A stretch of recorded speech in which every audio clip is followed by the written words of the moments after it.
So this is the first of the spare rooms.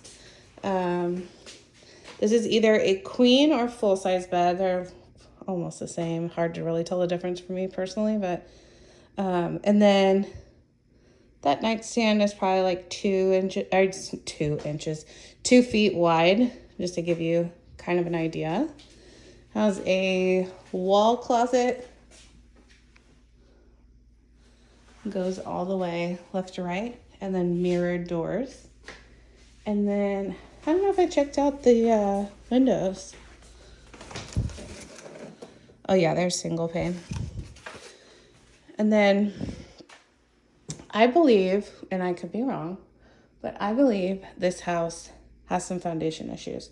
So there's a crack here going up and separating the walls. Like, whoa, squeaks from the bed. Separating these two walls and then separating the walls from the ceiling. My bigger concern though is that right here, you can see the baseboard separating from the floor. And to me, that signifies that this is sinking. Again, that's not my expertise, but like foundations are not my area of expertise, but little signs like that get me real nervous because it's like cracking here. Just the other side of that wall is this room, and it's the same thing.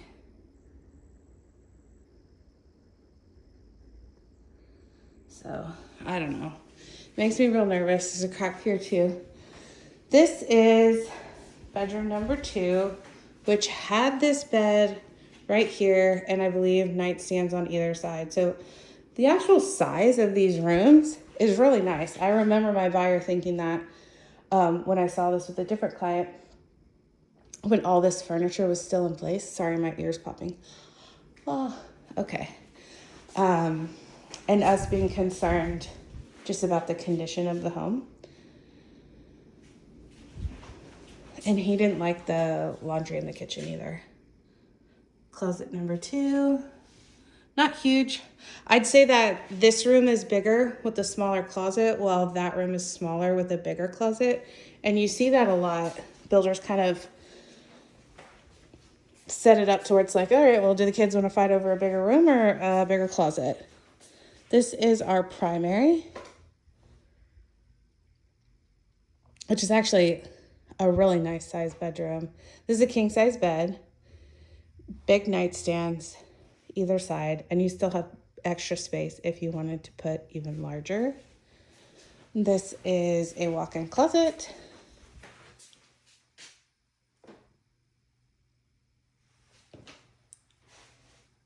And you could even make this, racks on the side if you wanted. And then this is probably the biggest of the separations. And you can see how it's like tighter gap, bigger, bigger, bigger, bigger, bigger, bigger. I mean, although I'm no expert in foundations, it's just kind of like logic would assume, if it goes from tight to expanding, that this floor is sinking. Again, I could be completely wrong. There's some cracks here too. They're just bigger cracks than your normal settlement. It's such a shame because there's so many cool things about this house. The primary bedroom, I mean, I don't love this blue color, but whatever, paint, no big deal, But I love how big it is. The bathroom and the closet are not like the same room. I don't want my clothes in the bathroom with all the moisture. So I definitely love that. This is an ideal shower, in my opinion.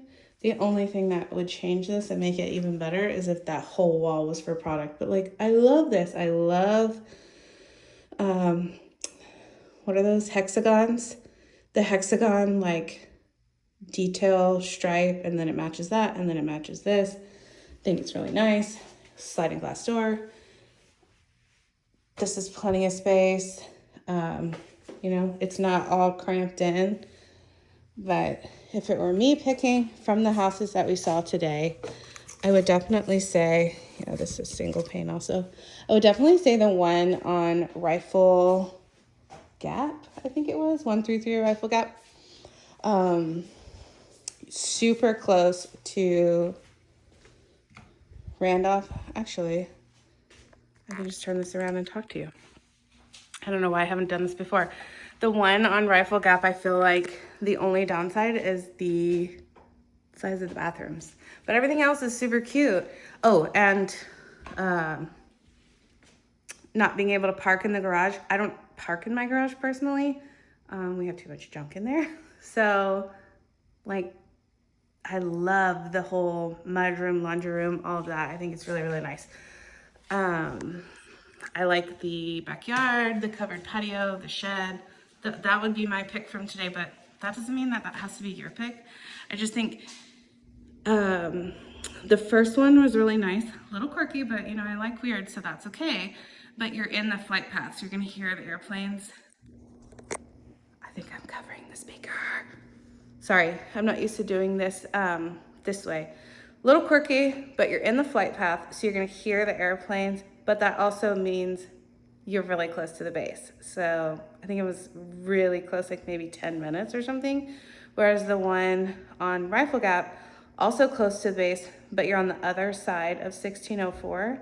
And so I feel like the planes maybe are flying north and they're not going over that area. I didn't hear any airplanes. And I just thought it was really cute, but doesn't matter. I'm not buying it. This one I would advise against. I wish that it wasn't the case because there's so many cool things about this house, but I'm just a little bit nervous about the structure, the foundation. So I think I've rambled long enough, and I will hear from you soon.